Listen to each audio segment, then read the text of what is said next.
Hello, good morning, all of you. Myself Shikha, and you're heartily welcome on your YouTube channel Be Positive. कैसे हैं आप सब? I hope आप अपना ध्यान रख रहे होंगे और ध्यान रखना भी चाहिए क्योंकि अभी कोल्ड वेव चल रहा है जैसे कि आपको पता है। आज हम आपको एक इंटरेस्टिंग जानकारी भी देना चाहेंगे। वो होगा हमारे इस वीडियो के लास्ट में, ठीक है? तब तक आप इसे ध्यान से सुनिए और ये फिर से मुझे इंट्रोड्यूस करने की आई थिंक कोई ज़रूरत नहीं है, आपको पता ही है ये द हिंदू का के वर्ड्स हैं जो डिफ़िकल्ट हैं कहीं ना कहीं in meaning understanding and using in daily basis. तो इसके लिए हम थोड़ा सा आपको बताएंगे क्या है कैसे। आई होप ये आपको फर्दर हेल्प करेगा।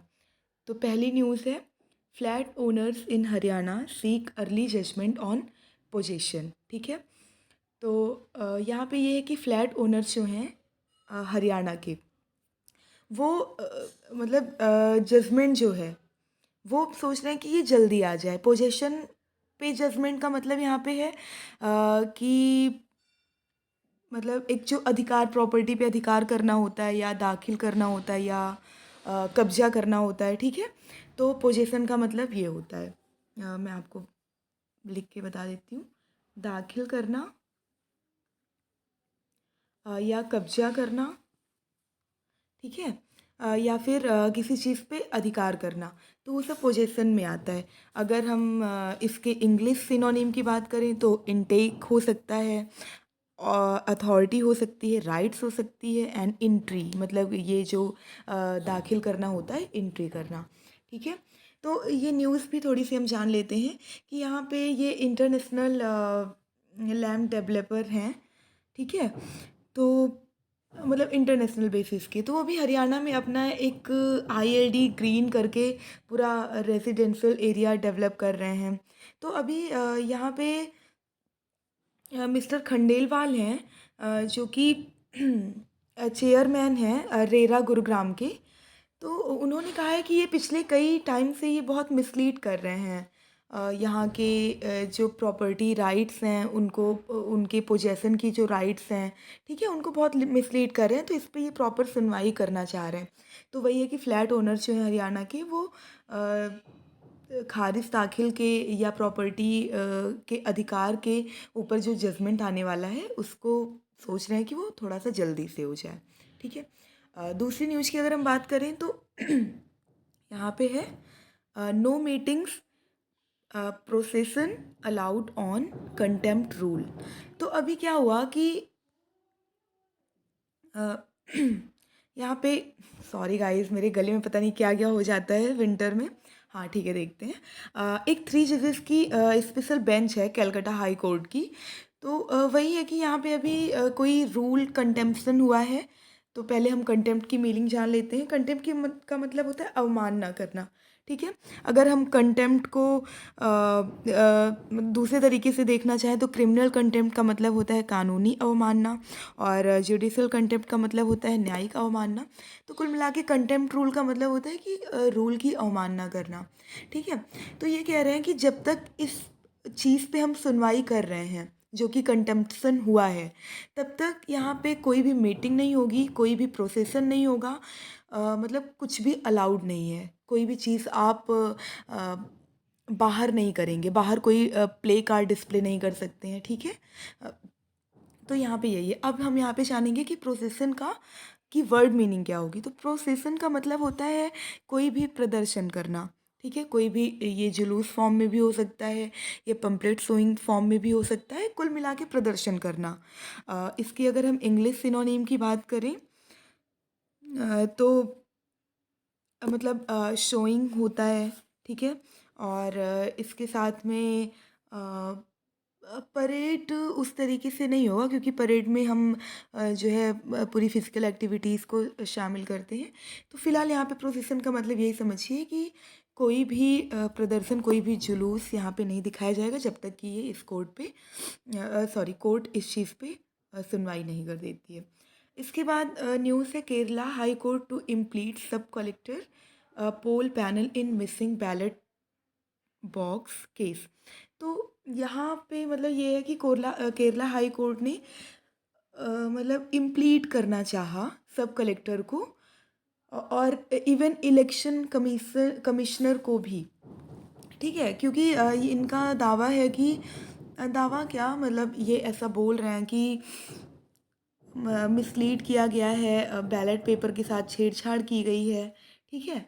तो वही है, अंडरलाइंड है, ये आप देख सकते हैं यहाँ पे, कि ये कह रहे हैं कि हम इन्हें इम्प्लीट करेंगे। तो इम्प्लीट का मतलब अब हम जानेंगे। इम्प्लीट का मतलब होता है अभियोग चलाना, ठीक है।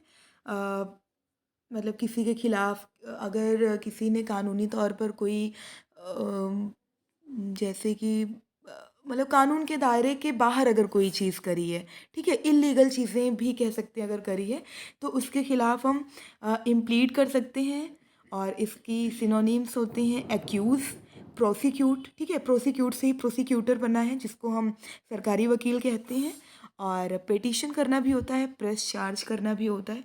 तो आई होप आपको इम्प्लीड का मतलब समझ आ गया होगा। इसके बाद हम नेक्स्ट न्यूज़ पे चलते हैं। BRS set to make a splash with 4 CMs at Madden public meeting in Khammam. तो यहाँ पे BRS का मतलब है भारत राष्ट्र समिति। ये भारत राष्ट्र समिति को रीनेम्ड किया गया है, जो कि पहले यहाँ पे देखिए तेलंगाना राष्ट्र समिति थी, ठीक है। तो ये कह रहे हैं कि BRS जो है यानी कि भारत राष्ट्र समिति ये एक स्प्लैश करना चाहती है विद 4 CMs। तो 4 CMs कहाँ के होंगे? केरला के चीफ मिनिस्टर होंगे, दिल्ली के होंगे, और पंजाब के होंगे भगवंत मान जी, और इसके साथ में former chief minister of UP Akhilesh Yadav होंगे। तो इन 4 चीफ मिनिस्टर्स के साथ में ये एक स्प्लैश करेंगे अपनी मीटिंग को खम्मम में, ठीक है। तो अभी स्प्लैश का मतलब हम समझेंगे। तो यहाँ पे स्प्लैश करेंगे का मतलब ये है कि ये मतलब कि इन लोगों को प्रेजेंट करेंगे, इन लोगों को एज अ मॉडल यहाँ पे पेश करेंगे, कि ये लोग यहाँ के बहुत मतलब इस कार्यकारिणी के मुख्य जो है भाग हैं, और इन्हीं के थ्रू जो भी चीज़ें होंगी वो संपन्न होंगी फर्दर। तो एक तरीके से ये हम कह सकते हैं कि एक ऐसे प्रतिमान हैं, ठीक है, ये चारों CMs ऐसे प्रतिमान हैं उस पूरे भारत राष्ट्र समिति के। तो वही है यहाँ पे इस प्लेस का मतलब वैसे तो होता है दिखावा करना, कोई भी चीज़ दिखाना। और अगर हम और भी मीनिंग्स की बात करें तो इसका मतलब छिड़काव भी होता है, और छप छप करके जो आवाज़ आती है उसको भी हम स्प्लैश कहते हैं। लेकिन यहाँ पे जो इसकी मीनिंग यूज़ हुई है वो शो, शैम या वेनीर इस फॉर्म में हुई है, ठीक है। अभी जो मैंने 3 वर्ड बताए वो स्प्लैश के ही सिनोनिम्स हैं, ठीक है। तो अब बाकी आप अगर इंटरेस्टेड हैं तो पढ़ लीजिएगा आगे। नेक्स्ट न्यूज़ है Kejriwal takes on LG again, says he has federal mindset.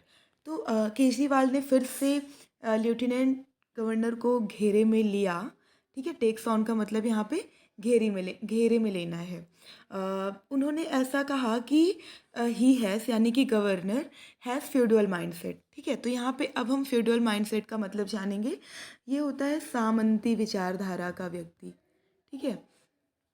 अब हम ये जानेंगे कि सामंती विचारधारा का मतलब क्या होता है। तो आपको पता होगी सामंतवाद, अगर हम इसे दूसरे वर्ड में बोलें तो एक जागीरदारी व्यवस्था भी हमारे हिस्ट्री में देखी गई है। तो इसमें कहीं ना कहीं ये होता है कि जो हमारे रिलेटिव्स होते हैं या जो हमारे जान पहचान वाले होते हैं, हम सोचते हैं कि सत्ता में जो अलग अलग मेन पोस्ट्स हैं, किरदार हैं, वो उन्हीं के द्वारा निभाए जाएं, ठीक है। तो ये एक तरीके से सामंती व्यवस्था होती है।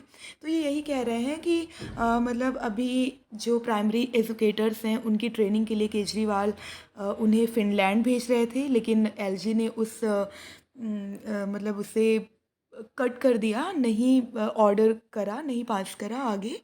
तो यही कह रहे हैं कि इनकी विचारधारा बहुत ही फेडुअल तरीके की है, बहुत फेडुअल माइंडसेट है इनका, कि ये चाहते हैं कि हमारे ही लोग आसपास हों, और देश का डेवलपमेंट ना हो, दिल्ली का डेवलपमेंट ना हो, ठीक है। तो अभी फेडुअल माइंडसेट का मतलब आपको समझ आ गया होगा। फिर नेक्स्ट है अ फोर्टुइटस ट्रेंड, ठीक है। इसका प्रोनाउंसिएशन थोड़ा सा ध्यान रखिएगा, फोर्टुइटस है, ठीक है। फोर्टुइटस का मतलब होता है आकस्मिक या फिर बहुत भव्य, बहुत शानदार, बहुत ही मतलब तेज़ी से जो हो। तो यहाँ पे देखिए मीनिंग भी निकल रही है, अ फोर्टिट्यूस ट्रेंड, ठीक है, बहुत ही आकस्मिक चलन, ठीक है, बहुत ही, अगर हम यहाँ पे ये भी कह सकते हैं कि बहुत शानदार, बहुत भव्य ट्रेंड जो चला है। तो यहाँ पे ये मतलब समझिए आप कि यहाँ पे इसका ये वर्ड यूज़ क्यों किया गया है। तो अभी इन्फ्लेशन की बात है, तो ये कहा जा रहा है कि पिछले 2-3 इकोनॉमिकल सेशंस में हम इन्फ्लेशन को बहुत ही कूलनेस प्रोवाइड किए हैं, ठीक है। वो बहुत ही मतलब कि हम इन्फ्लेशन को जो बिल्कुल चरम पे जा रहा था, जैसे इन्फ्लेशन का प्रतिमान क्या होता है, वो मतलब कम से कम 2 और ज़्यादा से ज़्यादा अ 4 या 6 के बीच में रहे आई थिंक। लेकिन अभी इंडिया का क्या था कि 7 से 8 तक पहुंच गया था। तो अभी आपने देखा होगा कि मॉनेटरी पॉलिसी ने भी धीरे-धीरे कुछ कमियां करी और भी सारी चीज़ें करी गई, तो इन्फ्लेशन को एक तरीके से कंट्रोल किया गया। तो ये कह रहे हैं कि एक आकस्मिक चलन है, एक बहुत ही शानदार प्रचलन ऐसा हुआ है। ये इन्होंने यहाँ पे कई सारी चीज़ें बताई भी हैं कि क्या-क्या चीज़ें हुई हैं फर्दर, कब-कब क्या-क्या हुआ है जिससे इन्फ्लेशन जो है हमारा कंट्रोल में हुआ है। तो आप अगर इंटरेस्टेड हैं तो पढ़ लीजिएगा। तो इसका मतलब यहाँ पे यही है। फोर्ट्यूटस का अगर आप लिटरल मीनिंग जानना चाहेंगे तो मैं इसको कुछ और फ्रेजेस में समझाना चाहती हूँ। जैसे कि फोर्ट्यूटस कंडीशन अगर आप बोलते हैं तो कठोर शर्तें होंगी। फोर्ट्यूटस मोमेंट अगर आप बोलते हैं तो शानदार क्षण होंगे। फोर्ट्यूटस इवेंट अगर आप बोलते हैं तो शानदार भव्य समारोह होगा। और फोर्टुइटस अपॉर्चुनिटीज़ अगर आप बोलेंगे तो भव्य अवसर होगा। तो इन 3-4 एग्जाम्पल से आप I think you are now able to understand actually the meaning of fortuitous, ठीक है। इसके बाद while reading the Hindu newspaper I saw this is, तो हमें लगा कि ये बेस्ट चीज़ है जो हमें आपके साथ शेयर करनी चाहिए। तो उसमें वर्ड ऑफ द डे निकला हुआ था, ये था जी जूने। एक्चुअली जहाँ से ये डिराइव्ड हुआ है वहाँ पे ये प्रोनाउंसिएशन है इसकी जी जूने, लेकिन हम इसको जी जून भी पढ़ते हैं इंडियन प्रोनाउंसिएशन के अकॉर्डिंग। मतलब इंडिया जो है वो ब्रिटिश प्रोनाउंसिएशन फॉलो करता था, अभी तो अमेरिकन भी फॉलो करने लगा है। तो उसके अकॉर्डिंग यहाँ पे जी जून होगा, ठीक है। तो इसका मतलब क्या होता है, इसका मतलब ये तो हम आपको बाद में बताएंगे, ऐसे ही नॉर्मल समझते हैं। इसका मतलब होता है कि जो आपकी ज़रूरत है उससे कम में आपको कोई चीज़ प्रोवाइड कराई जाए, ठीक है। अब आप यहाँ पे समझ सकते हैं, of insufficient quantity to meet a need, displaying और suggesting a lack of maturity, lacking interest of insignificance और इम्पैक्ट, ठीक है। तो ये एक तरीके से एडजेक्टिव फॉर्म में यूज़ होता है। इसके सिनोनिम्स हैं inadequate, short, poor, juvenile, puerile, adolescent, insipid, ठीक है। तो अभी इसका यूज़ भी हम देख लेते हैं। The MLA had a very genuine response to our problem, मतलब कि हमारी समस्याओं के समाधान के लिए उनके पास बहुत कम चीज़ें हैं, ठीक है। तो ये हो गया, आई होप आप समझ जाएंगे। और बाकी जो चीज़ें होंगी आप पॉज करके पढ़ लीजिएगा, समझ लीजिएगा, ठीक है। अब हमने आपको प्रॉमिस किया था कि हम कुछ चीज़ें हैं जो आपको लास्ट में बताएंगे। तो अभी हमने कोल्ड वेव की बात करी थी। फ्रेंड्स, अगर आप यहाँ तक बने हैं तो आप जानिए, ये जनरल नॉलेज के लिए और एग्ज़ाम पॉइंट ऑफ व्यू से भी थोड़ा सा इम्पॉर्टेंट है। तो कोल्ड वेव कब होता है, कब हम ये जानते हैं कि अब कोल्ड वेव है एक्चुअली, ठीक है। तो उसके 2-3 पैरामीटर्स होते हैं, वही पैरामीटर्स हम आपके सामने डिस्कस करना चाहते हैं। तो एक तो होता है कि जब टेम्परेचर जो है वो नॉर्मल मिनिमम टेम्परेचर से, जैसे सर्दियों में क्या होता है 11, 12, 13 या 10 तक मिनिमम टेम्परेचर होता है, ठीक है। उससे अगर 4.5 डिग्री तक अगर कम हो जाता है, यानी कि 10 से अगर कम होगा तो ये 6 पे या फिर 5 पे जाके टिकेगा, ठीक है। तो मतलब जो भी नॉर्मल मिनिमम टेम्परेचर है, अगर उससे इतना माइनस होता है तो वो वहाँ पे होगी कोल्ड वेव की स्थिति, ठीक है। दूसरा पैरामीटर होता है, ये तो पहला पैरामीटर था। दूसरा पैरामीटर होता है कि ये जो प्लेन एरियाज़ होती हैं, प्लेन एरिया का मतलब आपको समझ में आ रहा होगा, उत्तरी भारत का ये गंगा यमुना दोआब क्षेत्र और ये पंजाब, ये सारा पूरा लेके यमुना से नीचे का भी थोड़ा सा एमपी का भी पार्ट लेके, तो ये जो प्लेन एरियाज़ हैं, अगर यहाँ का तापमान 10 डिग्री सेल्सियस से नीचे आ जाता है तो भी कोल्ड वेव की स्थिति बनती है। और अगर 2 या 3 दिनों तक जीरो से 2-3 डिग्री आगे या 2-3 डिग्री पीछे यानी माइनस में टेम्परेचर 2-3 दिनों तक लगातार मेंटेन होता है तो भी हम कह सकते हैं कि कोल्ड वेव की स्थिति बनी हुई है। तो अभी इस बार इंडिया को बहुत ज़्यादा ही प्रभावित किया है कोल्ड वेव ने। इसके पीछे कई रीजन हैं, जिसमें से मोस्ट इम्पॉर्टेंट रीजन है वेस्टर्ली डिस्टेंस का जो है बहुत लैग होना यहाँ पे, उतनी मात्रा में ना हो पाना।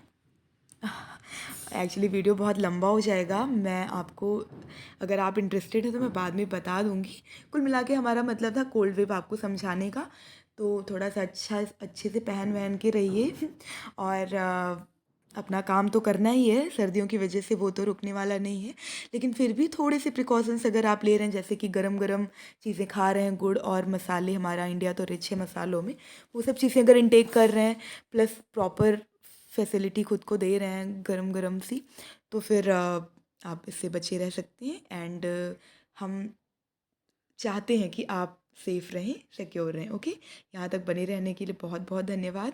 Do subscribe, share and like and keep learning. Thank you.